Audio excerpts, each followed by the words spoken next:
நடிகர் விஜய் உதயநிதி ஸ்டாலின் போல பேசாமல் ஆராய்ந்து பண்போடு பேச வேண்டும் என பாஜக மாநில இளைஞர் அணி தலைவர் வினோத் செல்வம் தெரிவித்துள்ளார்.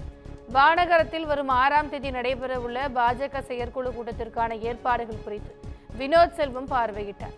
பின்னர் செய்தியாளர்களை சந்தித்த அவர், நீட் தேர்வு பற்றி கருத்து சொல்லும் விஜய் முதலில் மக்களை சந்திக்க வேண்டும் என்றும், நீட் வேண்டாம் என்பதற்கு விஜய் 3 காரணங்களை கூற வேண்டும் என்றும் கூறினார்.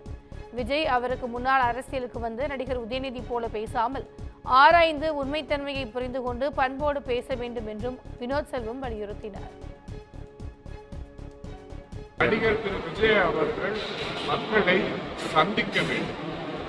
நீங்க இப்ப இந்த கேள்வி கேட்கிற மாதிரி திரு விஜய் அவர்களை சந்தித்து எதற்காக நீட் வேணான்னு சொல்றீங்க அப்படின்னு கேட்கணும். அதற்கு முன்பாக நீட்டுக்கு ஃபுல் ஃபார்ம் என்னன்னு அவர் கேட்கணும். கரெக்டா அதை சொல்லிட்டாருன்னா அதுக்கப்புறம் அந்த நீட்டோட தேவை என்ன, எதுக்காக இவர்கள் எதிர்க்கிறார், 3 காரணங்கள். இந்த விஜய் அவர்கள் 3 காரணங்கள் அதுக்காக கூற வேண்டும்.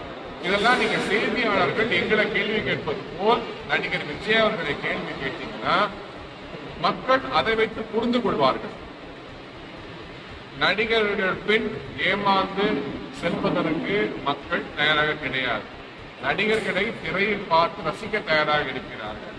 ஆனால் தமிழகத்துக்கு தலைமை பண்போடு மக்களை வழிநடத்தக்கூடிய தலைவர்கள் தேவை. அத்தகைய தலைவர்கள் இன்று பாஜகவில் இருக்கிறார்கள். 2026 நிச்சயமாக ஒரு நல்ல ஆட்சி, ஒரு மாற்றம் தமிழகத்தில் ஏற்பட இருக்கிறது. அது நல்ல தலைமை, தமிழகத்துக்கு தேவையான ஒரு தலைமையை கொடுக்கும் போது நல்லாட்சி அமைய போகிறது.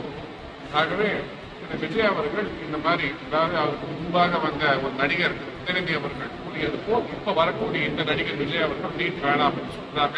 இந்த கட் காப்பி பேஸ்ட் பண்ணுவதெல்லாம் நிறுத்திவிட்டு ஆராய்ந்து உண்மைத்தன்மை புரிந்து நீட் எதுக்காக கொண்டு வரப்பட்டது, நீட்டோட முக்கியத்துவம் என்ன என்பதை புரிந்து கொண்டு அவர் ஒரு பண்போடு